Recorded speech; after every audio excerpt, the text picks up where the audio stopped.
आपने ये लिख दिया कि इन पुलों को यथाशीघ्र ठीक कराया जाए। मतलब चुनाव तो आने दीजिए, आप यथाशीघ्र अभी करना शुरू कर दिया आपने। यथाशीघ्र इसलिए कि जनता ने प्रतिनिधि के रूप में चुना है, तो मेरा दायित्व है कि मैं ईमानदारी से जनता के विकास कार्यों के लिए अभी से लग जाऊं। कृष्णा नगर में जल भराव की समस्या जो एक बड़ा विकराल रूप ले लेती है, बरसात में तो बड़े वहाँ पर जो हालात हैं बड़े खराब हो जाते हैं। मंत्री जी ने कुछ घोषणा कर दी, अब वो हैं वो बीजेपी के, और बीजेपी के विधायक रहे हैं पहले, उन्होंने अपने अकॉर्डिंग कुछ अपने प्लान के अकॉर्डिंग उन्होंने घोषणा कराई होगी। आपको कुछ परिवर्तन नहीं कराना उसमें?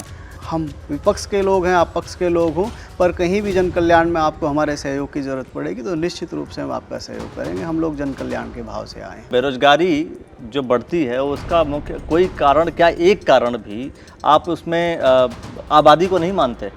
मैंने विधानसभा में भी कहा था कि कहीं ना कहीं सरकार की गलत नीतियों के कारण उत्तराखंड के अंदर उद्योगों का निसर्जन नहीं हो रहा है। आपका शासन इतने लंबे समय का रहा है, इसके बावजूद भी अगर आप भूखमरी और गरीबी की बात करते हैं, इसका मतलब कहीं ना कहीं कांग्रेस पार्टी के अध्यक्ष में भी विजन की कमी रही होगी। नीतियों में बदलाव करना पड़ेगा। नीतियों का मतलब मेरा कहने का फिर वही है, वो बीजेपी हो या कांग्रेस, दोनों की नीतियों में कहीं ना कहीं बदलाव करना पड़ेगा। नमस्कार, आज हम हैं झबरेड़ा विधानसभा में। जब हमने झबरेड़ा विधानसभा के मुद्दों को लेकर के बात की, यहाँ के स्थानीय समस्याओं को लेकर के बात की, तो जाहिर सी बात थी कि एक सवाल आ रहा था कि आखिर झबरेड़ा विधानसभा का अगला विधायक कौन, क्या पुराने वाले रिपीट होंगे या नए आएंगे। नए के तौर पर जब हम जनता के बीच गए तो जनता के बीचों बीच से आवाज़ आई कि वीरेंद्र जाति। मैंने पूछा किस पार्टी से, तो जनता ने कहा किसी भी पार्टी से। लेकिन अब उसका रिजल्ट आ चुका है और विधायक बन चुके हैं वीरेंद्र जाति जी कांग्रेस पार्टी से। सबसे पहले आपका द न्यूज़ वाला नेटवर्क में स्वागत। आपका भी बहुत बहुत स्वागत, आपका बहुत बहुत धन्यवाद और बधाई भी आपको, आप विधायक बने हैं। लेकिन जाहिर सी बात है कि अगर कोई व्यक्ति जनप्रतिनिधि बन जाता है तो जिम्मेदारी बड़ी हो जाती है। बिल्कुल, मैं आपकी बात से सहमत हूँ और आपके चैनल के माध्यम से जी सभी क्षेत्रवासियों को, प्रदेशवासियों को, देशवासियों को चैत्र नवरात्रि की बहुत बहुत बधाई, बहुत बहुत शुभकामनाएं और आगामी माह रमज़ान की बहुत बहुत मुबारकबाद, बहुत बहुत शुभकामनाएं, बधाई आपके चैनल के माध्यम से। यही होता है, जनप्रतिनिधि क्या करते हैं कि सभी को एक साथ साधने की कोशिश करते हैं, वही आप करने की कोशिश कर रहे हैं अभी भी। नहीं, देखिए, जनप्रतिनिधि मैं एक कहता हूँ, मेरा पहले ही देखने का एंगल रहा है या सोच का एंगल भी रहा है। जनप्रतिनिधि का कार्य होता है सब जन जुड़ गए तो जन का मतलब सब, और सबका प्रतिनिधि मतलब जनप्रतिनिधि। तो जो एक जनप्रतिनिधि नाम है, जो एक आइडिया है, आइडियोलॉजी है, मैं उसी के तहत आपको बोल रहा हूँ कि जन में सब लोग आते हैं। तो सभी के सम्मान के, सभी के हितों के लिए काम कर रहे हैं। मैंने आपकी एक पर्ची उठा ली। मेरी आदत है कि भाई जनता को सही और सारी इन्फॉर्मेशन दिया जाए। नियम 300 के अंतर्गत सूचना है। राष्ट्रीय राजमार्ग दिल्ली से हरिद्वार संख्या 334 पर कस्बा मंगलौर में नहर के पुल क्षतिग्रस्त अवस्था में है। आए दिन पुलों की मरम्मत का कार्य आधा पुल बंद करके चलता रहता है, जिससे यातायात बाधित होता है। यदि यह पुल किसी दिन टूट गया तो बड़ा हादसा हो सकता है और भारी जानमाल का नुकसान हो सकता है। एक तरफ जिला मुजफ्फरनगर में छपार व इधर बहादुराबाद टोल लिया जाता है। यह टोल रोड है। इन पुलों को यथाशीघ्र ठीक कराया जाए। इस जनहित के विषय पर सदन का ध्यान आकर्षित करता हूं और जनता का ध्यान मैं कुछ बिंदु पर आकर्षित करना चाहता हूं कि जाहिर सी बात है सदन का कार्य अब शुरू हो चुका है और इस दौरान आपने ये लिख दिया कि इन पुलों को यथाशीघ्र ठीक कराया जाए। मतलब चुनाव तो आने दीजिए, आप यथाशीघ्र अभी करना शुरू कर दिया आपने। हाँ, देखिए गुप्ता जी, मैं पहले से ही देखता आया हूँ, या आप भी बहुत तजुर्बेकार व्यक्ति हो, तो आपने भी देखा होगा कि राजनीति में अक्सर करके लोग क्या सोचते और करते हैं कि जैसे चुनाव नज़दीक आएगा वो सोचते हैं कि हम तब जाकर के अपने विकास कार्यों को करेंगे या तब जाकर के नज़दीक उन कार्यों को करेंगे। तो बहुत लेट शुरू होते हैं लोग, और इसी बीच जो 3-4 साल का पीरियड है, वो जो 3-4 साल का अंतराल है, उस अंतराल में विधानसभा क्षेत्रवासी या क्षेत्रवासी कहीं ना कहीं विकास कार्यों से अछूते रहते हैं। देखिए, जनता ने जब प्रतिनिधि के रूप में प्रतिनिधि बनाया है जी। तो प्रतिनिधि का दायित्व है कि वो जनता के लिए काम करे और वोट के लिए काम न करके जनता के लिए काम करे। और मेरा उद्देश्य यही है। और ये जो आप यथाशीघ्र शब्द कह रहे हैं, यथाशीघ्र इसलिए कि जनता ने प्रतिनिधि के रूप में चुना है, तो मेरा दायित्व है कि मैं ईमानदारी से जनता के विकास कार्यों के लिए अभी से लग जाऊं। और एक बात और भी, 5 साल हम चाह रहे हैं कि हमें बहुत कम कार्य नहीं करने हैं। हमारी इच्छा है कि हम बहुत ज़्यादा कार्य करें, झबरेड़ा विधानसभा के विकास को हम अग्रणी करें, आगे लेकर के चलें, हमारी ये इच्छा है। इसलिए कार्य हम लोग अभी से शुरू करें। तो काम, कुछ लोगों का काम होता है कि भाई इलेक्शन आएगा तब उसके अनुसार काम करेंगे, और आपको ज़्यादा काम करना है, इस वजह से आप कोशिश कर रहे हैं कि जितना जल्दी जितना काम हो सके। हाँ, जिम्मेदारियाँ ज़्यादा होगी इसका मतलब। हमारा बिल्कुल, ऑफ कोर्स। देखिए, झबरेड़ा विधानसभा की जनता जो है पिछले कई कार्यकालों से, विधानसभा के कार्यकालों से त्रस्त रही है जी। और झबरेड़ा विधानसभा की जनता ने एक आशा भरी नज़रों के साथ हमें मैंडेट दिया है। तो उनकी आशाओं पर खरा उतरना हमारे लिए चैलेंज है और उसी चैलेंज को हमने स्वीकार किया और कहीं ना कहीं हम लोग बड़ी तेज़ी के साथ विकास कार्यों को करने का काम करेंगे। जी, बात करूँगा मैं विधानसभा सत्र की, और विधानसभा का सत्र शुरू हो गया है। आप मुद्दों पर, विषयों पर आप बात कर रहे होंगे, लेकिन एक सवाल उससे पहले मैं ये करना चाहता हूँ कि लोगों ने, जब हम जनता के बीच जाकर के हमने सवाल किया, तो लोगों ने इस बात का जिक्र किया कि भाई बहुत सीधे हैं वीरेंद्र जाती जी, और ईजिली अप्रोचेबल हैं, आराम से फ़ोन उठा लेते हैं, सबसे प्यार से बात कर लेते हैं, सिंपल तरीके से रहते हैं। आज भी मैं देख रहा हूँ सिंपल तरीके से, मतलब व्यवहार भी देख रहा हूँ। लेकिन आहिस्ता आहिस्ता जब विधायकी आती है, मतलब आहिस्ता आहिस्ता, आप मेरी बात समझ रहे हैं, जब समय बीतता है तो कहीं ना कहीं बदलाव शुरू हो जाता है, परिवर्तन शुरू हो जाता है। आपके अंदर वो परिवर्तन कब आना शुरू होगा? देखिए गुप्ता जी, ये जो आपका सवाल है जी, इसका सबसे अच्छा जवाब मुझे लगता है आपको समय देगा। जब हम लोग 1 साल बाद, 2 साल बाद हम बीच बीच में मिलते रहेंगे और मिलते ही रहेंगे, इसका जवाब आपको खुद ब खुद मिल जाएगा। समय इस सवाल का जवाब आपको बखूबी रूप से दे देगा। तो मतलब जनता वेट करे कि आप उस वाले जोन में जाएंगे कि मतलब देखिए, थोड़ा सा मैं डैशिंग और ये पहन करके बस ऐसे ऐसे निकलना? देखिए, मैं फिलहाल होटल बजाते हुए बगल से निकल जाना? फिलहाल हाँ। और पहले भी, चुनाव के पहले भी और अब भी, फिलहाल जो मेरा ओरिजिनल जोन है मैं उसी में हूँ और उसी में आप मुझे हमेशा पाओगे। चलिए, ये अच्छी बात है कि लेकिन वादे तो बहुत सारे होते हैं, और अच्छी बात है कि कुछ कुछ वादों पे खैर आप काम को लेकर के आपने सवाल भी करना शुरू कर दिया है, और देखते हैं कि आगे चल करके वास्तव में वो जो सर पर कुछ चीज़ें चढ़ती हैं नहीं चढ़ती हैं, सवाल में साफ साफ है। और जनता के सामने ये सवाल करता हूं कि आपको क्या लगता है कि वीरेंद्र जाती जी के अंदर परिवर्तन आएगा या नहीं आएगा, और आएगा तो कितना प्रतिशत आएगा? इसको लेकर के बाद में हम आपसे जरूर चर्चा करेंगे और आपसे भी जरूर पूछेंगे हम, अगर जनता कहती है कि नहीं ऐसा कुछ हो रहा है, बदलाव आ रहा है। बिल्कुल बिल्कुल। और कुछ हम ये जानना चाहते हैं कि जो विधानसभा सत्र में ऐसे कौन से मुद्दे हैं, भाई जनता ने आपको वोट दिया, जिताया, तो जनता के कार्य या जनता के मुद्दे आपने उठाए हों? देखिए, चूंकि प्रदेश में भारतीय जनता पार्टी की सरकार है जी, और हम लोग विपक्ष में हैं, और एक प्रभावी विपक्ष के तौर पर, और झबरेड़ा विधानसभा का जनता का जो विधायक चुन के उन्होंने मुझे प्रतिनिधि बनाया, एक प्रतिनिधि के तौर पर झबरेड़ा विधानसभा की जनता के जितने भी मुद्दे हैं उन सब को मैंने पटल पर रखा, और झबरेड़ा विधानसभा की जितनी भी समस्याएं, जितने भी मुद्दे जी, उनको विधानसभा का जब सत्र चला था तब मैंने उनको विधानसभा पटल पर रखा और उनसे मांग की कि जल्द से जल्द, यथाशीघ्र इन मुद्दों को संज्ञान में लेते हुए इन पर कार्य किया जाए। और मैं आपके चैनल के माध्यम से जो मुख्य हम लोगों ने मुद्दे रखे हैं मैं उनको बताना भी चाहूँगा जी।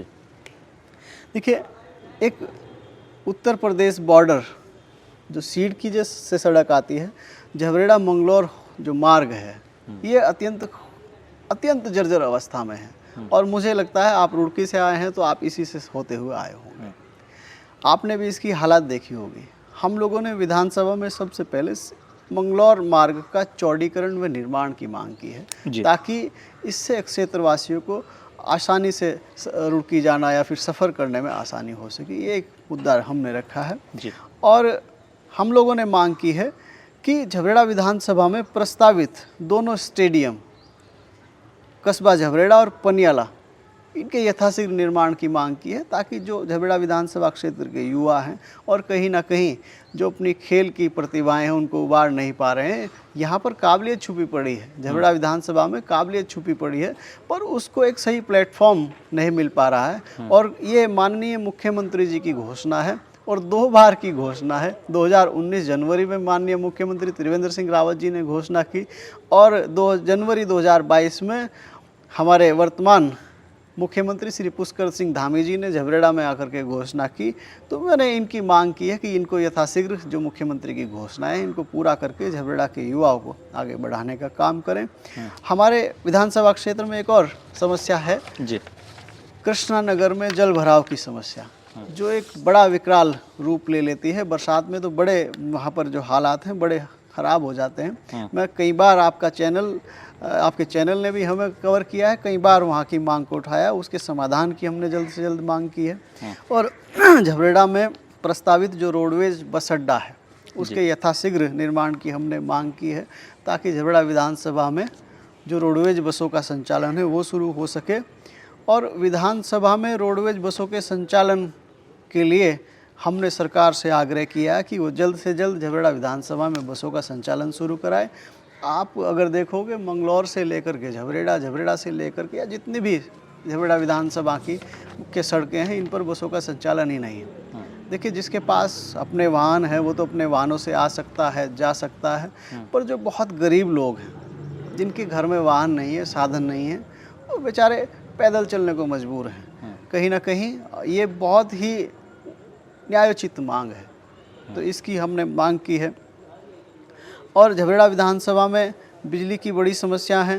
झबरेड़ा विधानसभा में सुचारू विद्युत वितरण हेतु बिजली घरों का आधुनिक रूप से उच्चीकरण किए जाने की हमने मांग की है।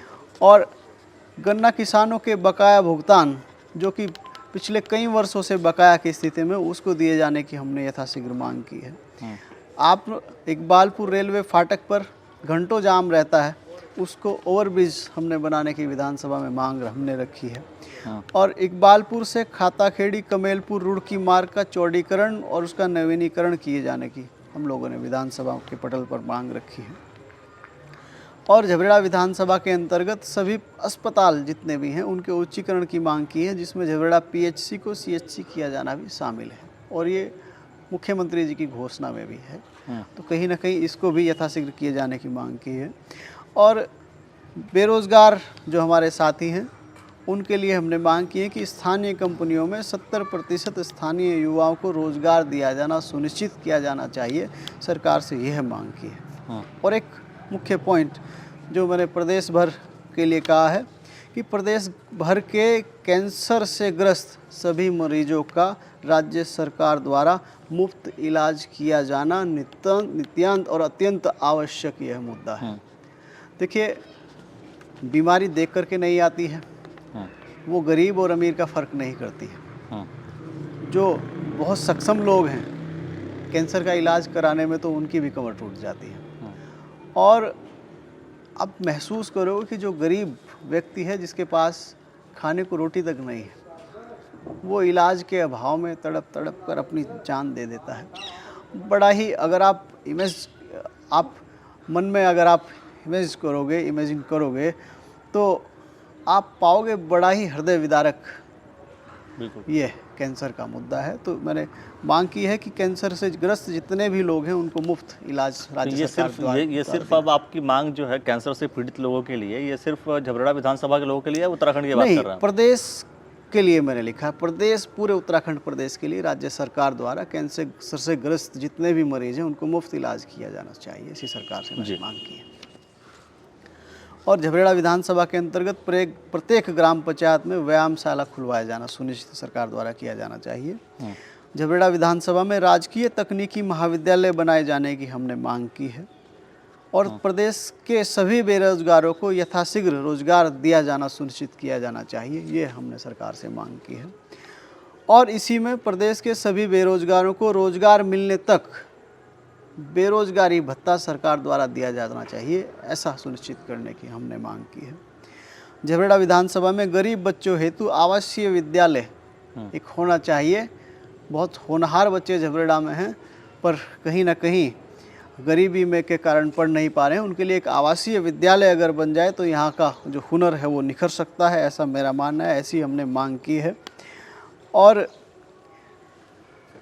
किसानों को बड़ी समस्याएं यहाँ पर आती हैं, समय पर उर्वरक उपलब्ध नहीं हो पाते हैं। मैंने प्रदेश भर में किसानों के लिए यूरिया व अन्य उर्वरक समय से उपलब्ध कराए जाने की मांग की है। और झबरेड़ा विधानसभा के अंतर्गत माननीय मुख्यमंत्री जी की सभी जो घोषणाएं हैं उनको यथाशीघ्र पूर्ण किया जाना चाहिए, ऐसी हमने मांग की है।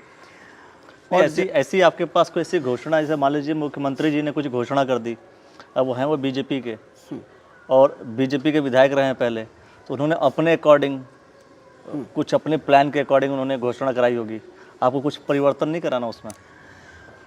देखिए, जन कल्याण की जितनी भी घोषणाएं हैं, भले ही वो भारतीय जनता पार्टी से रहे, मैं पहले ही कहता रहा हूँ, और मैंने विधानसभा में भी कहा है। मैंने, अगर आपने देखा होगा तो मैंने विधानसभा में भी कहा है कि हम यहाँ पर सब लोग जन कल्याण के लिए आए हैं।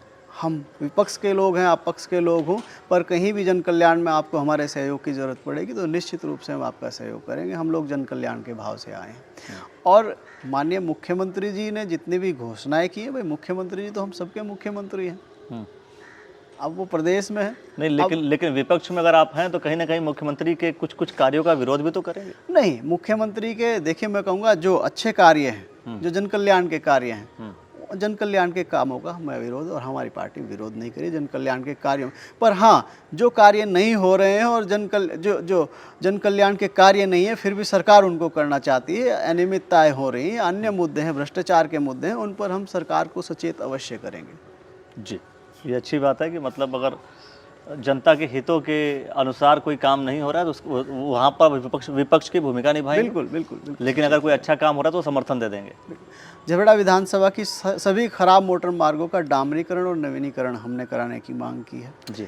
और झबरेड़ा विधानसभा में गन्ना किसान बहुत हैं, आसपास के क्षेत्र में गन्ना किसान बहुत हैं, और यहाँ पर एक गन्ना शोध केंद्र की अत्यंत आवश्यकता है। हम लोग पुरानी प्रजाति गन्ने की बुआई कर रहे हैं और कहीं ना कहीं प्रजातियाँ काफ़ी पुरानी हो गई, जिसके कारण उत्पादन क्षमता घटी है और कहीं ना कहीं गन्ने में रोग और अन्य समस्याएं आ रही हैं। अगर यहाँ पर शोध केंद्र हो तो कहीं ना कहीं यहाँ के क्षेत्रीय गन्ना किसानों से सब लोग, मेरे ख्याल से पूरा जनपद हरिद्वार लाभान्वित हो सकता है। तो ऐसी मेरी मांग है कि एक गन्ना शोध केंद्र। तो गन्ना शोध केंद्र कहाँ पर, झबरेड़ा में कहीं और? मेरी मांग है, मैं झबरेड़ा विधानसभा से हूँ तो मैं तो मांग करूँगा कि झबरेड़ा विधानसभा में हो। और SC ST OBC की सरकारी सेवाओं में बैकलॉग की प्रतिपूर्ति सुनिश्चित करने की मांग हमने की है। और झबरेड़ा विधानसभा के बहुत सारे अन्य ऐसे मुद्दे हैं जो ज्वलंत मुद्दे हैं, उन सभी मुद्दों पर हमने मांग की। तो इसीलिए जो मैंने सबसे पहले आपसे पूछा था कि आप इतनी जल्दी इतने सारे, आपने हेल्थ की बात कर दी, आपने तकनीकी शिक्षा को लेकर के एजुकेशन की बात कर ली, आपने सड़क की बात कर ली, आपने गन्ना शोध केंद्र की बात कर ली, आवासीय विद्यालय की बात कर दी, व्यायामशाला की आपने बात कर ली, और ये भी कह दिया भाई बिजली की समस्या है उसको भी ठीक करो, और ख़ासतौर पे मुख्यमंत्री की जो घोषणा है उसको भी आकर के पूरा करो। इसलिए तो मैंने कहा कि आपको जल्दबाजी इतनी है क्यों? देखिए, ये सारे काम, ये सारी चीज़ें आहिस्ता आहिस्ता आप मुद्दे उठाएं, एक एक चीज़ को लेकर के जाएं। आपने तो सारा एक साथ ही कह दिया कि भाई इतने सारे काम करने हैं आपको। देखिए, मैंने पहले ही कहा है कि अन्य व्यक्तियों की तरह कि सब काम मैं पेंडिंग डाल के इसको चुनाव के समय पूरा करूं, ऐसी मेरी मंशा नहीं है। हम लोग सभी मुद्दों पर, हालांकि हम विपक्ष में हैं, भारतीय जनता पार्टी की सरकार है, पर जो एक विधायक होने के नाते, जनता ने मैंडेट दिया है, उसको उनका प्रतिनिधि होने के नाते जितनी भी जन समस्याएं हैं उनको हम अभी से उठा करके चलेंगे, अभी से ले करके चलेंगे, और हमारा प्रयास रहेगा कि सभी मुद्दों पर हम जोरदार तरीके से काम करें। जी, आज आपने एक बात का जिक्र किया, चलो मैं एक सवाल करता हूँ आपसे। आपने कहा कि भाई बेरोजगारी की समस्या का, भाई 70% स्थानीय युवाओं को रोजगार दिया जाए और बेरोजगारी दूर की जाए, और अगर जब तक रोजगार नहीं मिलता तब तक आप बेरोजगारी भत्ता आप दिलाने की बात कर रहे हैं। मैं एक सवाल कर रहा हूँ आपसे कि भाई बेरोजगारी को कम करने का कोई तकनीक है? क्योंकि कई बार विपक्ष की भूमिका में या पक्ष की भूमिका में कोई भी पार्टी रहे, मैं किसी भी पार्टी की बात कर रहा हूँ, कांग्रेस के लोग हों या बीजेपी के लोग हों, वो हमेशा आते हैं और इस बात का जिक्र करते हैं, और मैं समझता हूँ तकरीबन वो 20 साल से एक ही स्टेटमेंट चला आ रहा है कि बेरोजगारी दूर करनी है, बेरोजगारी दूर करनी है, बेरोजगारी दूर करनी है, और पार्टियां बदल जाती हैं, लोग बदल जाते हैं, लेकिन बेरोजगारी दूर नहीं होती। दूर करने का क्या वीरेंद्र जाती जी के पास कोई उपाय है, कोई समाधान है? आप शोध केंद्र की बात कर रहे हैं, गन्ना शोध केंद्र की, उसकी मैं बाद में बात करूँगा। पहले बेरोजगारी दूर करने कोई उपाय है या नहीं, पहले ये बताइए आप। देखिए, मैंने कहा है स्थानीय कंपनियों में स्थानीय युवकों को 70% जो आरक्षण, जो रोजगार की व्यवस्था है वो दी जाए। और मैंने विधानसभा में भी कहा था, नहीं, इससे बेरोजगारी दूर हो जाएगी। मैंने विधानसभा में भी कहा था, आप मेरी बात सुनिए, मैंने विधानसभा में भी कहा था कि कहीं ना कहीं सरकार की गलत नीतियों के कारण उत्तराखंड के अंदर उद्योगों का नवसृजन नहीं हो रहा है। सरकार को चाहिए, देखिए, अगर किसी बीमारी को हमें जड़ से दूर करना है तो उसकी जड़ों तक हमें पहुंचना पड़ेगा, जड़ों तक पहुंचना पड़ेगा। यहाँ पर अगर जितनी भी नवसृजन कंपनियां हैं वो आएंगी और रोजगार, उससे स्वाभाविक है कि रोजगार बढ़ेगा। नहीं, और आपको पता होना चाहिए कि भारतीय जनता पार्टी ने स्टार्टअप का पूरा एक कैंपेन चलाया था, और मैं समझता हूँ कि उत्तराखंड में भी बड़ा फेस्ट हुआ था। देखिए, स्टार्टअप का कैंपेन चलाया था, वो खाली आंकड़ेबाजी में ज़्यादा ध्यान रखते हैं। निवेश करने की बात कही गई थी। अगर देखिए, मैं सोचता हूँ कि व्यक्ति को रिजल्ट ओरिएंटेड होना चाहिए। भारतीय जनता पार्टी ने क्या चलाया, क्या नहीं चलाया, उसके क्या परिणाम आए, कितने लोगों को रोजगार मिला, मैं कह रहा हूँ कि रिजल्ट ओरिएंटेड, उसके रिजल्ट परिणाम क्या आए। देखिए, परिणाम उसके सही नहीं आ सके, परिणाम अगर सही नहीं आए तो इसका मतलब नीतियों में खराबी है। तो मैं वही तो कह रहा हूँ कि सरकार को अपनी नीतियों में सुधार करना चाहिए। अगर वो सुधार करेंगे, यहाँ पर उद्योगों का सृजन होगा, उद्योगों से रेवेन्यू भी आएगा, टैक्सेस भी आएगा। मुझे बताइए कि बेरोजगारी जो बढ़ती है उसका मुख्य कोई कारण, क्या एक कारण भी आप उसमें आबादी को नहीं मानते? देखिए, मैं फिर कह रहा हूँ कि सरकार की नीतियाँ, मैं आपसे सीधा सवाल मैं कह रहा हूँ, क्या बहुत सारे रीजंस होते हैं जिसमें कि बेरोजगारी बढ़ती है? सरकार की नीतियाँ हो सकती हैं, अनस्किल्ड लोग हो सकते हैं, बहुत सारे रीजंस हो सकते हैं, आबादी भी उसमें से एक कारण होती है। मैं कह रहा हूँ आपसे कि आप नहीं लगता कि आबादी भी एक कारण है? जब तक आप 5 वर्षीय योजना की बात करते हैं, 5 साल के लिए आपने कोई प्लान बनाया, तब तक 5 साल में आबादी और बढ़ गई, तो और हमारे पास बेरोजगार पैदा हो गए। मैं फिर कह रहा हूँ कि ये सरकार का प्लानिंग का फेलियर है। अगर सरकार दूरदृष्टिया नहीं है, अगर सरकार अगले 10 साल का 20 साल का विजन लेके नहीं चल रही है, तो फिर ये सरकार की नीतियों के विजन 2017 में जब कांग्रेस पार्टी की सरकार थी, बीजेपी उस समय जब कांग्रेस पार्टी पर हल्ला बोल रही थी, तो भारतीय जनता पार्टी ने भी इसी बात का जिक्र किया था कि यहाँ पर बेरोजगारी है, यहाँ पर भ्रष्टाचार है, बहुत सारे विषयों को उजागर किया था। तो वो समय भी बेरोजगारी को लेकर के लोगों ने सवाल किया था, मतलब कांग्रेस ने भी अच्छा प्लान नहीं किया था। और अगर एक और मैं आपको जिक्र कर रहा हूँ कि राहुल गांधी जी इस बात का जिक्र करते हैं कि हमें इस देश से भूखमरी ख़त्म करनी है, गरीबी ख़त्म करनी है। आपका शासन इतने लंबे समय का रहा है, इसके बावजूद भी अगर आप भूखमरी और गरीबी की बात करते हैं, इसका मतलब कहीं ना कहीं कांग्रेस पार्टी के अध्यक्ष में भी विजन की कमी रही होगी। देखिए, मैं फिर कहता हूँ, आपने कहा कि यहाँ पर प्रदेश में, जी, आपने प्रदेश की बात की, और प्रदेश के आपने कहा कि 2017 में बीजेपी ऐसा करके सत्ता में आई थी। मैं बिल्कुल खुले मन से कहता हूँ, कहीं ना कहीं लोग बीजेपी के बहकावे में आए, उन्होंने बीजेपी को मैंडेट दिया, बीजेपी को जिताया, और लोगों ने सोचा कि कहीं ना कहीं भारतीय जनता पार्टी हमको रोजगार देगी, अच्छे मौके देगी। पर परिस्थिति आप देखिए कि इतना मौका देने के बावजूद आज भी स्थानीय युवा, प्रदेश का युवा बेरोजगार स्थिति में है। अगर आप वास्तविकता में देखेंगे और ध्यान से स्वीकारेंगे तो आप पाएंगे कि वाकई बेरोजगारी उत्तराखंड में बहुत बड़ी समस्या बन के उभरी है। लेकिन ये कि उसका समाधान कोई पार्टी या कोई व्यक्ति नहीं कर पाता फिलहाल। मैं तो पहले ही कह रहा हूँ कि देखिए, महंगाई आपको लगता है कि मुद्दा है इस वक्त? महंगाई समस्या, महंगाई बहुत बड़ी समस्या है, प्रदेश में बहुत बड़ा मुद्दा है। चलो फिर से मैं 10 साल पीछे जाऊँ, फिर से मैं 10 साल पीछे जाता हूँ। मैं आपको एक चीज़ और बता दूँ। देखिए, अगर सरकार की नीतियाँ सही हों, सरकार की नीतियाँ अगर सही होंगी तो मैं निश्चित रूप से कहता हूँ कि महंगाई से भी हमको निजात मिलेगी।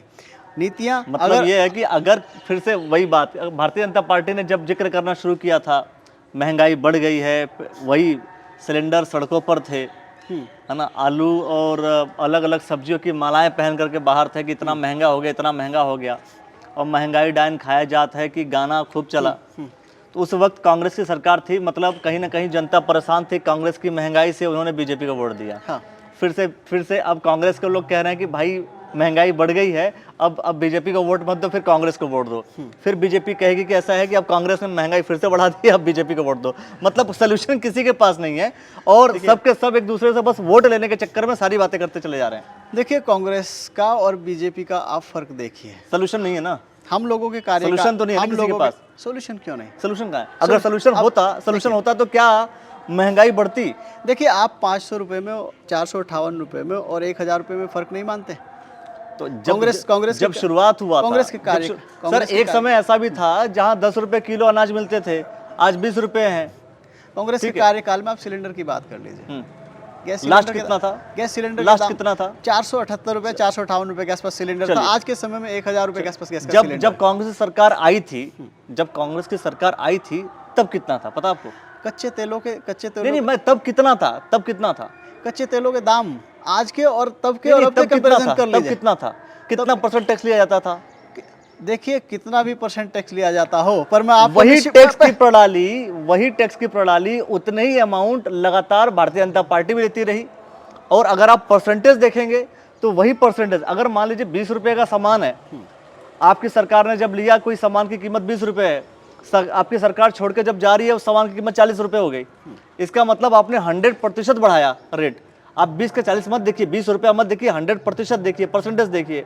बीजेपी आ रही है, बीजेपी भी यही काम कर रही है। मैंने कहा आपको अखिलेश गुप्ता जी कि नीतियों में बदलाव करना पड़ेगा। नीतियों का मतलब मेरा कहने का फिर वही है, वो बीजेपी हो या कांग्रेस, दोनों की नीतियों में कहीं ना कहीं बदलाव करना पड़ेगा। मैं फिर खुले मन से कहता हूँ, 2017 में हमारी नीतियों में शायद कमी रही तो लोगों ने हमको मैंडेट नहीं दिया। और कहीं ना कहीं बिल्कुल खुले मन से कहीं ना कहीं ये भी है कि कांग्रेस पार्टी समझा नहीं पाई है, 22 तक अपनी बात को नहीं समझा पाई, इसी वजह से 22 में भी कांग्रेस पार्टी हारी है। देखिए, यह भी सच्चाई है कि कहीं ना कहीं हम लोग मैंडेट से दूर रहे तो हम में शायद कुछ कमियां रही होंगी, और हम अपनी कमियों को दूर करने का बिल्कुल बखूबी प्रयास करेंगे, यह भी मैं खुले मन से स्वीकारता हूँ जी। और देखिए, मैं फिर कहता हूँ कि सरकार कोई भी हो, जन कल्याण के लिए, जन कल्याण के भाव से उसको काम करना चाहिए। हम लोग पब्लिक की, जनता की सेवा के लिए आए हैं। चलिए, एक सवाल मैं आपसे कर रहा हूँ कि महंगाई जो विषय है, मैं देख रहा हूँ कि कांग्रेस पार्टी लगातार लगी हुई है, वो नेशनल से लेकर के हर एक स्टेट तक इस मुद्दे को लेकर के चल रही है। महंगाई को कम करने का कोई पैरामीटर या कोई तरीका होता है जो शायद बहुत आसान भाषा में हम अपने दर्शकों को समझा सकें? महंगाई को कम करने का पैरामीटर, तरीका महंगाई, अगर केंद्र सरकार, राज्य सरकार अपने टैक्सेस में कटौतियाँ कर दें, मैं फिर कहता हूँ, फिर नीतियों की बात आती है। हाँ। देखिए, अगर सरकार की नीतियाँ सही हैं, टैक्सेशन का उनका रवैया सही हो। अब देखिए, एक आसान भाषा में आप समझिए, सरकार नए उद्योगों का सृजन नहीं कर पा रही है। इसमें क्या डिमांड सप्लाई नहीं आ रही है?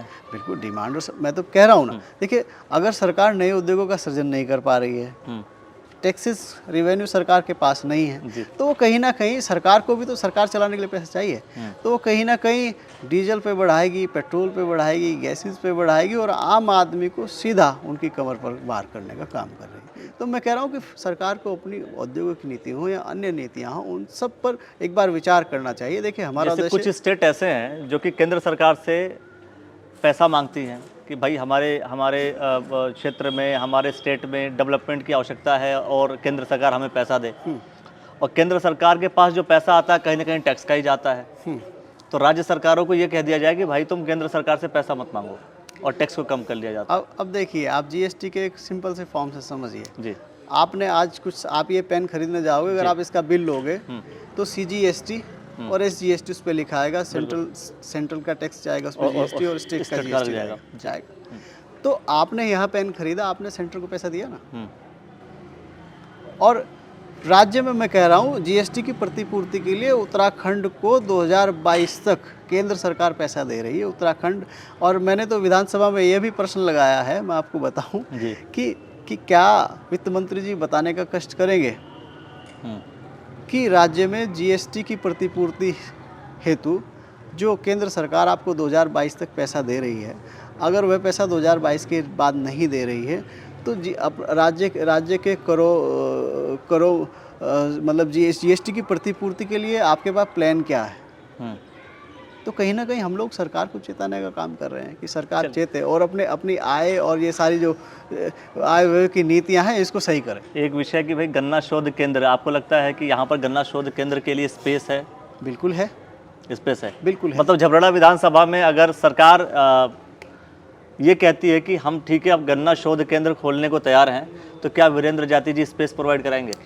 निश्चित रूप से जगह आइडेंटिफाई कराने का काम राजस्व विभाग का है, पर मैं इंगित कर सकता हूं कि यहाँ पर इतने उनको एक पैरामीटर्स कितने बीघे ज़मीन चाहिए, उनको क्या चाहिए, उसके लिए बिल्कुल मैं इंडिकेशन दे सकूँ। चलिए दोस्तों, बहुत सारे विषय हैं, बहुत सारे मुद्दे हैं, बहुत सारे विषयों को लेकर के मैं चर्चा करता रहूँगा बीच बीच में भी। जैसा आपने कहा कि परिवर्तन कितना होता है कितना नहीं होता, इस आधार पर भी आपसे सवाल किए जाएंगे। बिल्कुल बिल्कुल बिल्कुल कि परिवर्तन के, और जाहिर सी बात है कि क्या जिन उद्देश्य को लेकर के चल रहे हैं वो उद्देश्य पूरा होता भी या नहीं होता है। जनता कहीं ऐसा तो नहीं करेगी कि 5 साल बाद फिर से आंदोलन करना पड़े जनता को, या जनता सेटिस्फाई होती है। इन विषयों को लेकर के भी हम बैठेंगे और बदलाव जीवन में कितना होता है इसको भी लेकर के चर्चा करते रहेंगे। हमारे दर्शक क्या सोचते हैं कमेंट सेक्शन के माध्यम से जरूर बताइए।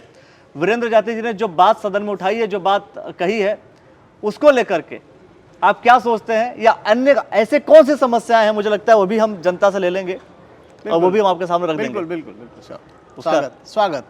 तो आपने जो समय दिया उसके लिए बहुत बहुत धन्यवाद। आपका भी बहुत बहुत धन्यवाद। तो वीडियो को लाइक कर लीजिए, शेयर कर लीजिए और देखते रहिए द न्यूज़ वाला नेटवर्क। बहुत बहुत धन्यवाद दोस्तों, बहुत बहुत शुक्रिया।